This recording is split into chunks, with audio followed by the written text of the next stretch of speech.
এর দিকে গত কয়েকদিন ধরে কাল থেকেই একেবারে খবরের শিরোনামে বীরভূম। কারণ বালি মাফিয়ার বাড়িতে টাকার পাহাড়, সোনার খনি, 28.5 কোটি টাকা এবং তারই সঙ্গে সঙ্গে 15 কেজির সোনা উদ্ধার হয়েছে। সিজার লিস্ট তৈরি করে বাজেয়াপ্ত সোনা, নগদ টাকা, ট্রাঙ্ক সোনার নগদ উদ্ধার করেছে পুলিশ। সেই নগদ টাকা আর সোনা মিলিয়ে উদ্ধার প্রায় 50 কোটির সম্পত্তি। আলমারি সহ ট্রাঙ্ক নগদ সোনা উদ্ধার, যে ছবি আপনাদের দেখাচ্ছি। গতকাল ভোর রাত থেকে সেই অভিযান চলে এবং রাত 10টার পর টাকা গোনার কাজ শেষ হয়। তারপর পুলিশ সুপার তিনি সাংবাদিক বৈঠক করে জানান প্রায় 28.5 কোটি টাকা উদ্ধার হয়েছে এবং তারই সঙ্গে বিপুল পরিমাণ সোনা, 15 কেজি সোনা উদ্ধার করা হয়েছে।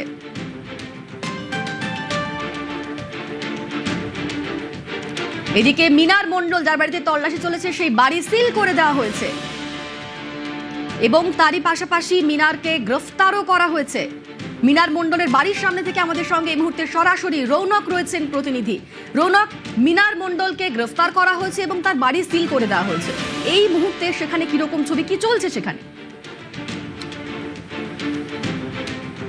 দেখো, 29 ঘন্টা তল্লাশি শেষে 28 কোটি 50 লক্ষ টাকা নগদ এবং 15 কেজি সোনা, অর্থাৎ যে সম্পত্তি দাঁড়িয়েছে 50 কোটি টাকা, এই সেই বাড়ি যার ভেতর থেকে বীরভূম পুলিশের তরফ থেকে উদ্ধার করা হয়েছে। টানা 29 ঘন্টায় তল্লাশি অভিযান চলে এবং তোমায় দেখাবো বাড়ি ইতিমধ্যে পুলিশের তরফ থেকে সিল করে দেওয়া হয়েছে। এই মিনার মণ্ডলকে গ্রেফতার করে ইতিমধ্যে থানার উদ্দেশ্যে নিয়ে যাওয়া হয়েছে। কিন্তু প্রশ্ন এখানে একটা আসছে যে এই মিনার মণ্ডল তিনি কতটা প্রভাবশালী ছিল যে তার এখানে এত নগদ টাকা এবং সোনা পাওয়া যায়।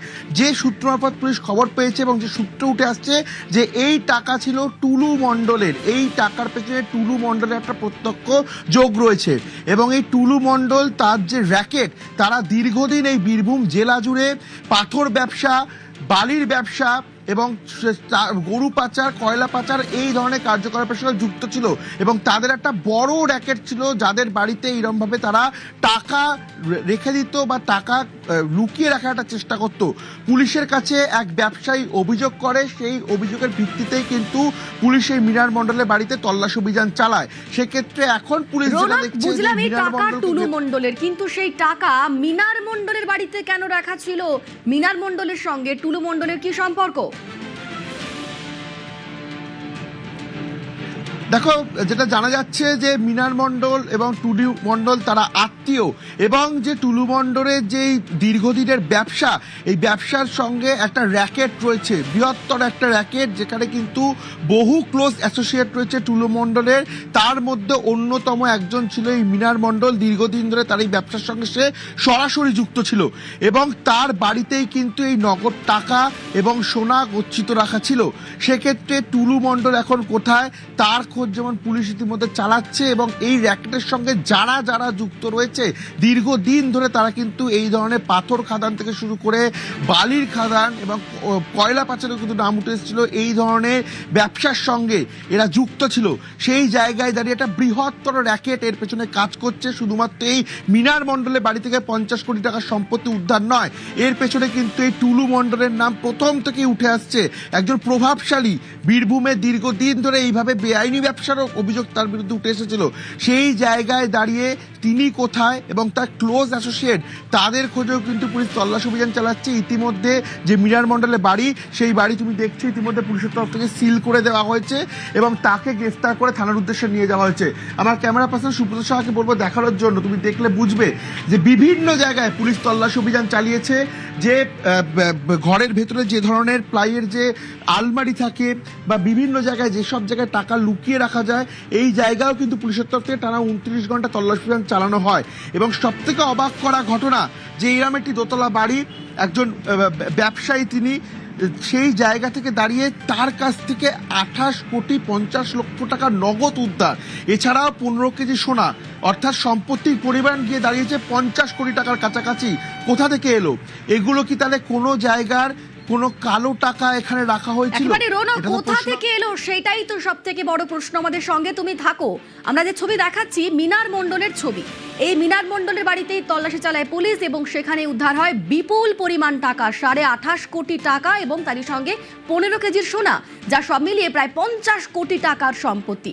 কিন্তু এই টাকা মিনার মণ্ডলের নয়, এই টাকা মিনার মণ্ডলের আত্মীয় টুলু মণ্ডলের। আর মিনার মণ্ডলের স্ত্রী মানে টুলু মণ্ডলের বোন, তিনি কি বলছেন শোনাবো। আমাদের টাকা না, না টাকাগুলো আমাদের বলা হয়েছিল যে কাগজপত্র আছে কিছু, সেটাই বলা হয়েছিল।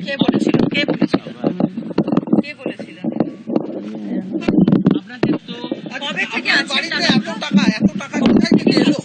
এত টাকা কোথায় থেকে এলো আপনার বাড়িতে? আমাদের বলা হয়েছিল যে এটা কাগজপত্র রাখা হয়েছে কিছু। ওই যে আমার দাদা টুলু মারা, হ্যাঁ হ্যাঁ, কবে রেখেছিল ট্রাঙ্কগুলো? কবে রেখেছিল? 1 বছর আগে হবে। 1 বছর আগে। টুলুমণ্ডল কি বলেছিল? না ছিল না, কি বলেছিল? না ছিল না, না। কি বলেছিল টুলুমণ্ডল? টুলু মারা বলেছিল যে আমার একটি কিছু কাগজপত্র আছে দরকারি, এটাই বলেছিল। ভয়ের কিছু নেই, সেটা বলেছিল। না কিছু দেখিনি, ওরা তো ভেঙে বের করেছে, আমার যাবি নেই না, লোক পাঠায়নি, ওই এসেছি। ও এসেছিল? কিসে করে নিয়ে এসেছিল? লরি টরিতে নাকি একদিনে এসে রেখে গেছিল, না মাঝে মধ্যে আসতো এই ব্যাগগুলো রাখতে? ওটা খেয়াল নেই। আপনার স্বামী জানতেন এই বিষয়গুলো? বলছেন কোন তৃণমূলের নেতা আসছেন? কোন তৃণমূলের নেতা আসতো? না পুলিশ না, বলছে না। আপনার স্বামীও এই পুরো সিন্ডিকেটের সঙ্গে যুক্ত, যে না। টাকা উদ্ধার হয়েছে সেগুলো জানতেন? আমাদের ব্যাংক অ্যাকাউন্ট সব দেখুন, আমাদের কিছুই নেই। এই পেনশনে চলে, পেনশনে চলে আমাদের। না ছেলে কি করে? ছেলে বিয়ে পরীক্ষায় কবে দিল। এখন তো আপনার বাড়ি সিল করে দিচ্ছে, তাহলে আপনি যাবেন কোথায়? আমার আত্মীয়দের কোনো বাড়ি যাব না, আগে না না। এটা একবারই রেখে গেছিল, এক হ্যাঁ। বছর ধরে আপনাদের বাড়িতে রয়েছে? হ্যাঁ দরকারি কাগজপত্র আছে, এটাই বলেছিল। আমাদের চাবিও জানি না, ও আলমারিও দেখিনি কি আছে না আছে। ভোটের পরেও কি কিছু ব্যাগ এরকম কিছু রেখে গেছে? না, ভোটের পর ভোট? হ্যাঁ হ্যাঁ, অনেকদিন আগে। চলে এসো, পাশে গ্রামে যাবো, আমরা আসছি। বীরভূমের মিনার মণ্ডল, যিনি আগে সরকারি বাসের চালক ছিলেন, স্বেচ্ছায় অবসর নিয়েছেন।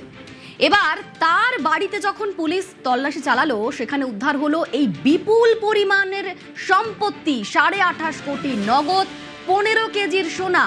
যে টাকা গুনতে গতকাল টাকা গোনার মেশিন, প্রিন্টার এসব নিয়ে যাওয়া হয়েছিল। দীর্ঘক্ষণ ধরে তল্লাশি চলে, তারপর এত পরিমাণে সম্পত্তি উদ্ধার হয়। গ্রেফতার করা হয়েছে মিনার মণ্ডলকে এবং মিনারের বাড়ি থেকে বের করা ট্রাঙ্ক টাকা মিনার মণ্ডলের বাড়ি সিল করে দিয়েছে পুলিশ।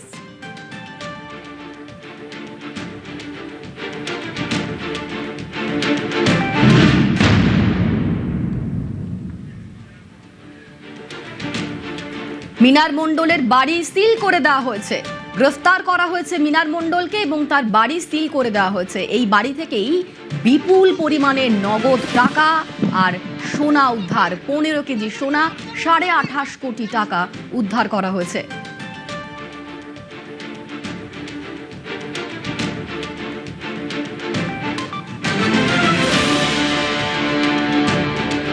কিচ্ছু জানা ছিল না, পুলিশকে জিজ্ঞেস করুন।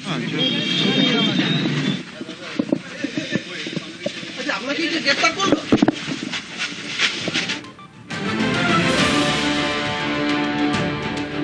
কোটি কোটি টাকা উদ্ধার, মিনার মণ্ডলের বাড়িতে 28.5 কোটি টাকা উদ্ধার। দীর্ঘক্ষণ তল্লাশি চালায় পুলিশ, আর সেই তল্লাশির পর গতকাল রাতে সাংবাদিক বৈঠক করে পুলিশ জানিয়ে দেন যে তল্লাশি অভিযান তখনও চলছিল এবং এখনো পর্যন্ত যে আপডেট, 28.5 কোটি টাকা উদ্ধার। সেই বিপুল পরিমাণ টাকা ট্রাঙ্কে করে নিয়ে যাওয়া হচ্ছে। মিনার মণ্ডলের বাড়ি থেকেই বিপুল পরিমাণ টাকা উদ্ধার। দেখুন, ট্রাঙ্ক টাকা নিয়ে যাওয়া হচ্ছে। কিন্তু এই টাকা মিনার মণ্ডলের তো নয়, এই টাকা তার আত্মীয় টুলু মণ্ডলের। এবার আসি টুলু মণ্ডলের কথায়। এই টুলু মণ্ডলকে বীরভূমের ধনকুবের বলা হয়। এই টুলু মণ্ডলকে রকেট গতিতে তার উত্থান মোহাম্মদ বাজারের টুলু মণ্ডলের। ঠিক কি করেন তিনি, কিভাবে তাকে তার এই রকেট গতিতে উত্থান, তাকে ধনকুবের কেন বলা হয় জানবো। আমাদের সঙ্গে সরাসরি আবির রয়েছেন প্রতিনিধি। আবির, এই টুলু মণ্ডলের ব্যাকগ্রাউন্ড যদি আমাদের বোঝাও। দেখো, টুলু মণ্ডল এমন একজন ব্যবসায়ী যাকে নিয়ে গোটা বীরভূম কেন পার্শ্ববর্তী বিভিন্ন জেলাগুলিতেও চর্চা শুরু হয় এবং গত কয়েক বছর ধরে বীরভূম কেন্দ্রিক যে রাজনৈতিক লড়াই, বীরভূম কেন্দ্রিক যে রাজনৈতিক বিষয় নিয়ে বারবার ধরে চর্চা হয়েছে এবং সেক্ষেত্রে দাঁড়িয়ে বীরভূমের রাজনৈতিক চর্চার মধ্যে দাঁড়িয়ে যখনই কোনো কেন্দ্রীয় সংস্থাকারী তদন্তকারী সংস্থা তারা যখন হানা দিয়েছে এবং তার জেরে এক দোর্দণ্ড প্রতাপ তৃণমূল কংগ্রেসের নেতা যখন গ্রেপ্তার হয়েছিলেন, তখন তাকে জিজ্ঞাসাবাদ করেই টুলু মণ্ডলের নাম প্রথম উঠে আসে। কেন উঠে আসে? বলা হয় টুলু মণ্ডলের সঙ্গে সেই নেতার মাঝে সম্পর্ক তৈরি করে দেওয়ার জন্য সেতু হিসাবে একজন থাকতেন এবং তিনি ছিলেন হচ্ছেন ওই নেতার যে নিরাপত্তা রক্ষী সাইগল, তার মধ্যে দিয়ে আসে।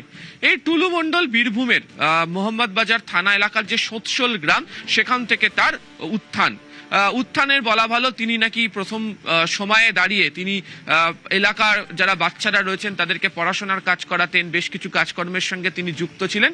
2008-9 সাল নাগাদ তিনি প্রথম এই ব্যবসাতে আসেন এবং ব্যবসাতে কি এই পাথর যে ক্রাশার, সেখান থেকে পাথর নিয়ে বাইরে বার করার ডাম্পারে তোলার কাজ শুরু করেন। শোনা যায় পরবর্তী সময় তিনি একটি ডাম্পার তিনি নিজে নেন, ভাড়াতে নেন এবং এখন নামে বেনামে বলা হচ্ছে, অনেকের সঙ্গে কথা বলে সূত্র মারফত যেটা জানতে পারা যাচ্ছে, প্রায় 200 থেকে 250-এর বেশি ডাম্পার শুধুমাত্র টুলু মণ্ডলের রয়েছে। এই যে মোহাম্মদ বাজার, রামপুরহাট, সাঁইথিয়া, সিউড়ির একটা অংশ বা গোটা বীরভূম জেলার বিভিন্ন জায়গাতে যে সমস্ত পাথর খাদান বা বালি এই সংক্রান্ত যে ব্যবসা, তার কার্যত নিয়ন্ত্রকের ভূমিকাতে তিনি চলে যান এবং তার এই উৎপত্তি বলা হয় যে 2014-15 সাল থেকে ওই নেতা যখনই তার মাথাতে হাত রাখেন তখনই একাধিক যে গেট অর্থাৎ ডিসিআর যেখান থেকে দেওয়া হয়, অর্থাৎ এই পাথর বালি এই সমস্ত কিছু নিয়ে আসার পর যে ডিসিআর যেখান থেকে দেওয়া হয় তার যে সমস্ত কিছু নিয়ন্ত্রক তার হাতে চলে যায়। এবং তুমি জানো যে বরাবর ধরে অভিযোগ গত কয়েক বছর ধরে কি উঠেছে, যে একটি ডাম্পার যে সংখ্যক এই পাথর বা বালি সেটাকে বহন করে নিয়ে যেতে পারবে তার অধিক বহন করে নিয়ে যাওয়া হয়। এর ফলে যে অর্থ আয় করার কথা সেই অর্থ আয় করার ক্ষেত্রে অনেকটা সমস্যা তৈরি হয়। তার কারণ ওই যে অতিরিক্ত অংশ সেটাও যেমন ওই ব্যবসায়ীর পকেটে চলে যায়, ঠিক তেমনি ভাবে একটি গেট দিয়ে যত সংখ্যক গাড়ি বেরোচ্ছে কিন্তু বাস্তবে তার হিসেবকে কম দেখানো হয় এবং এতেই তার প্রভাব প্রতিপত্তি বৃদ্ধি পেতে থাকে। এবং যেহেতু একদম প্রভাবশালী রাজনৈতিক প্রভাবশালী ব্যক্তির হাত তার মাথার মধ্যে ছিল, গত কয়েক বছর ধরে বীরভূম জেলার বিভিন্ন জায়গাতে বিভিন্ন যে অনুষ্ঠান, রাজনৈতিক অনুষ্ঠানে সেখানেও তার উপস্থিতি লক্ষ্য করতে পারা গিয়েছিল। আজকে তার গ্রামে গিয়ে আমরা অনেকজনের সাথে কথা বলার চেষ্টা করেছি। কার্যত তার নাম শুনলেই অনেকে কার্যত তাদের গলা শুকিয়ে যাচ্ছে, অনেকে কার্যত চুপ করে থাকছেন, তারা মুখ খুলতে নারাজ। যে কজন বা মুখ খুলছেন তারা বলছেন যে সোৎসল গ্রামে তাকে 1 থেকে 1.5 মাস আগে তাকে শেষবার দেখতে পাওয়া গিয়েছিল। মাঝে তিনি নাকি একবার এসেও ছিলেন, যদিও সেটা অন্ধকারে, ফলে তারা বুঝতে পারেননি। এবং গ্রামের মধ্যে গেলেই বুঝতে পারা যায় তার যে প্রভাব প্রতিপত্তি, তাদের যে বিশাল আকার বাড়ি এবং এই গোটাটাই হচ্ছে টুলু মণ্ডলের গত কয়েক বছর ধরে তার ব্যবসায়িক ক্ষেত্রে যে বিপুল পরিমাণ তিনি অর্থ আয় করেছিলেন তার প্রেক্ষিতে দাঁড়িয়ে। ফলে যে রাজনৈতিক প্রভাবশালীর মাথায় টুলুর মাথায় যেহেতু হাত ছিল, তার জেরেই তার এই উত্থান হয়েছে, এমনটাই মত এখানকার একাধিক বাসিন্দাদের সাথে কথা বলে আমরা জানতেও পারছি। বেশ, ধন্যবাদ আবির। বীরভূমে অবৈধভাবে বালি তোলার কারবারি বীরভূমের সিউড়ির রবীন্দ্রপল্লীর বাসিন্দা। জীবন শুরু গৃহশিক্ষকতা করে, পরে পাথর সাপ্লাই এবং ক্রাশার মেশিনের ব্যবসা। 2011 সাল থেকে তৃণমূলের সঙ্গে ঘনিষ্ঠতা, একাধিক পেট্রোল পাম্পের মালিক, কলকাতায় একাধিক ফ্ল্যাট, দুবাই সহ বিদেশে একাধিক ফ্ল্যাট, রিসর্ট। টুলু মণ্ডলের রকেট গতিতে উত্থান, বীরভূমের ধনকুবের বলা হয় এই টুলু মণ্ডলকে।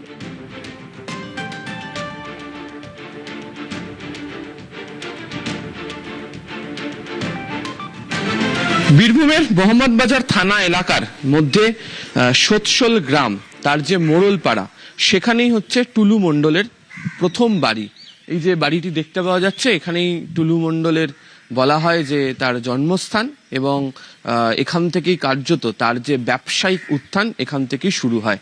যদিও এই গ্রামে এসে দেখতে পাওয়া গেল মোড়লপাড়াতে তার যে বাড়ি, অর্থাৎ আদি বাড়ি বলে যেটি পরিচিত, সেই বাড়ি তালাবন্ধ অবস্থায় পড়ে রয়েছে। প্রতিবেশী যারা রয়েছেন তারাও কোথায় রয়েছেন, কবে দেখতে পাওয়া গিয়েছে টুলু মণ্ডলকে শেষবার, সে সম্পর্কে তারা কোনো কথা বলতে রাজি নন। তবে বেশ কয়েকজন গ্রামবাসীদের সঙ্গে কথা বলে যেটা জানতে পারা যাচ্ছে 1 থেকে 1.5 মাস আগে ওই বাড়িতে তিনি এসেছিলেন, সম্ভবত তার পরিবারের কোনো এক সদস্যর মৃত্যুর ঘটনা ঘটে এবং তখনই তাকে সোৎসাল গ্রামের মোড়লপাড়াতে এই যে বাড়িটি, সেই বাড়িটিতে শেষবার দেখতে পাওয়া যায়। ক্যামেরা অসিত দাসের সাথে আবির ঘোষাল, নিউজ 18 বাংলা। সোৎসল গ্রামে ঢোকার মুখে একটি বিশাল আকার প্রাসাদোপম বাড়ি রয়েছে, যদিও সেটার বেশ কিছুটা অংশ নির্মীয়মান অবস্থায় রয়েছে। তো এই যে 4 তলা সাদা রঙের বাড়িটি দেখতে পাওয়া যাচ্ছে, এটি চলতি বছরে তৈরি করেছেন হচ্ছে টুলু মণ্ডল। স্থানীয় গ্রামবাসীদের সূত্রে এমনটাই জানতে পারা যাচ্ছে। তাদের বক্তব্য যে এখানে টুলু মণ্ডলকে দেখতে পাওয়া যায় না এবং এই বাড়িতেই নাকি কেউ থাকে না। তবে দেখতে পাওয়া যাচ্ছে যে বাড়িতে একাধিক জায়গাতে এসি লাগানো আছে, বাড়ির মধ্যে জেনারেটর রয়েছে এবং দেখতে পাওয়া যাচ্ছে যে বাড়িতে আলো জ্বলছে এবং এই বিশালাকার বাড়িতে প্রবেশ করার জন্য 4টে আলাদা আলাদা গেট রয়েছে।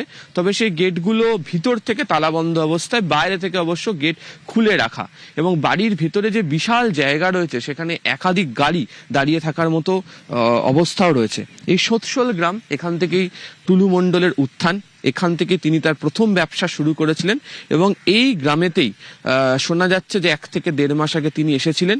এর মাঝেও নাকি তাকে কয়েকবার দেখতে পাওয়া যাচ্ছে, তবে গ্রামবাসীরা তার সম্পর্কে মুখ খুলতে নারাজ। তবে এই বাড়িটি যে কার্যত টুলু মণ্ডলের পরিচয়, তার প্রভাব প্রতিপত্তির পরিচয়, তা বোঝাই যাচ্ছে গ্রামে ঢোকার প্রবেশপথে। ক্যামেরা অসিত দাসের সাথে আবির ঘোষাল, নিউজ 18 বাংলা, বীরভূম। বালি কয়লার টাকা ক্যামাক স্ট্রিট হয়ে দুবাইয়ে, বিধানসভায় আগেই সরব মুখ্যমন্ত্রী।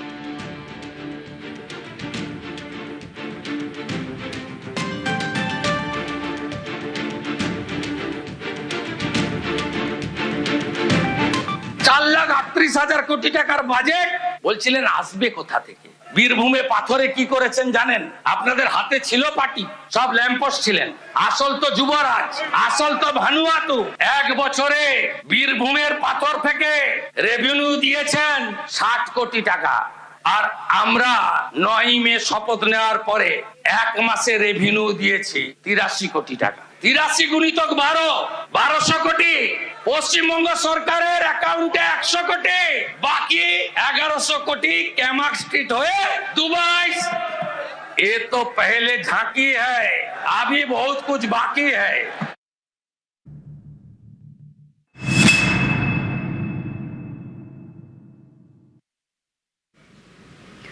দুর্নীতিতে জিরো টলারেন্স রাজ্যে বিজেপি সরকার আসার পর থেকে তা বারবার বুঝিয়ে দিয়েছে।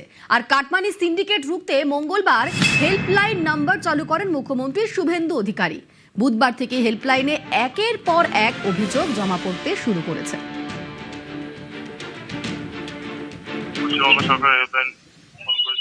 হ্যাঁ, আমি নদিয়া ডিস্ট্রিক্ট শান্তিপুর থানা চৌধুরীপাড়া থেকে বলছি, বুঝলেন। 2018 সালে চুলু মদ খেয়ে বিষকাণ্ড 12 জন মারা গিয়েছিল, বুঝলে। এরপরে যেন ভবিষ্যতে যেন এরকম মানে দুর্ঘটনা কোথাও না ঘটে, তার আপনারা ব্যবস্থা নেবেন। 2018 সাল নদিয়ার শান্তিপুরে বিষ মদ খেয়ে 12 জনের মৃত্যু হয়েছিল বলে অভিযোগ। তাদের মধ্যে একজন ছিলেন ভুটান মাহাতো। বুধবার তার ভাই ফোন করেন নবান্নের হেল্পলাইন নম্বরে। বিষ মদ বিক্রি যাতে রক্ষা হয় সে আবেদন জানান তিনি। 2018 সালের নভেম্বর মাসের শেষ সপ্তাহ নদিয়া শান্তিপুরে চৌধুরীপাড়া, সেখানে 50 জনেরও বেশি মানুষ অসুস্থ হয়ে পড়ছিলেন এবং একের পর এক মৃত্যুর করে ঢলে পড়ছিলেন। মোট 12 জনের মৃত্যু হয়েছিল এবং পরবর্তীতে সেটা প্রমাণিত হয় যে 20 চোলাই মদ কাণ্ডেই, অর্থাৎ 20 চোলাই মদ খেয়েই তাদের মৃত্যু এবং বাকি যারা অসুস্থ ছিলেন একইভাবে তাদের অসুস্থ হতে হয়। এবং 2018 সালের নভেম্বর মাসের ঘটনায় কিন্তু তোলপাড় হয়ে গিয়েছিল, গোটা রাজ্য জুড়ে প্রশ্ন উঠছিল বিষ মদ বিক্রি নিয়ে এবং বেশ কয়েকজন গ্রেপ্তার হয়েছিল। কিন্তু 2026 সালে যে মুখ্যমন্ত্রী যে হেল্পলাইন চালু করেছে একবারে যে অভিযোগ জানানোর ক্ষেত্রে, সেক্ষেত্রে স্বজনেরা এক পরিবার তিনি কিন্তু আর্তি জানাচ্ছেন, তার যে আবেদন করছেন হেল্পলাইনে, যে নতুন করে যাতে কোথাও তাদের শুনতে না হয়, দেখতে না হয় যে আরো মানুষ এই বিষ মদে তারা আক্রান্ত হয়ে বা বিষ মদ খেয়ে তারা মৃত্যুর মুখে ঢলে পড়ছে, কাউকে যাতে স্বজনহারা হতে না হয়, এমনটাই কিন্তু বারবার আবেদন জানিয়েছেন। কারণ এই যে চৌধুরীপাড়া এলাকা শান্তিপুরের একেবারে পশ্চিম পাড়ে রয়েছে পূর্ব বর্ধমান জেলা কালনা,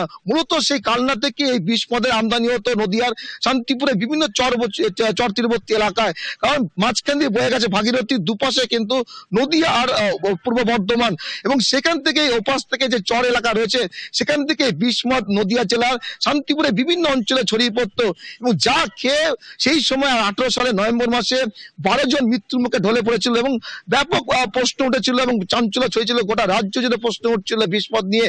এবং 2026 সালের এই যে হেল্পলাইন নাম্বার, এই নাম্বার পেয়ে কার্য তারা কিন্তু অত্যন্ত খুশি, পুরো গ্রামবাসী কিন্তু তারা আবেদন জানাচ্ছে, তারা প্রশ্ন তুলছে যাতে নতুন করে এই ধরনের কারবারিরা যাতে যুক্ত হতে না পারে, যাতে কঠোর ব্যবস্থা নেয় প্রশাসন, সেই আবেদনই কিন্তু তারা আজ হেল্পলাইনে জানান। এবং তাদের একটাই বক্তব্য যে নতুন করে যাতে কাউকে স্বজনহারা হতে না হয়, এবং যেই ঘটনা ঘটেছিল সেখানে 50 জনেরও বেশি মানুষ তারা অসুস্থ হয়ে পড়েছিলেন এবং 12 জনের মৃত্যুমুখে ঢলে পড়তে হয়েছিল। সেই কথা স্মৃতি উচকে দিয়ে কিন্তু তারা যে হেল্পলাইন নাম্বার চালু হয়েছে মুখ্যমন্ত্রী চালু করে নবান্নে, তাতে কিন্তু তারা অত্যন্ত খুশি এবং তারা চাইছেন যাতে প্রশাসন দৃষ্টান্তমূলক ব্যবস্থা নেয়, যাতে কোনোভাবেই নতুন করে কারবারিরা গজে উঠতে না পারে।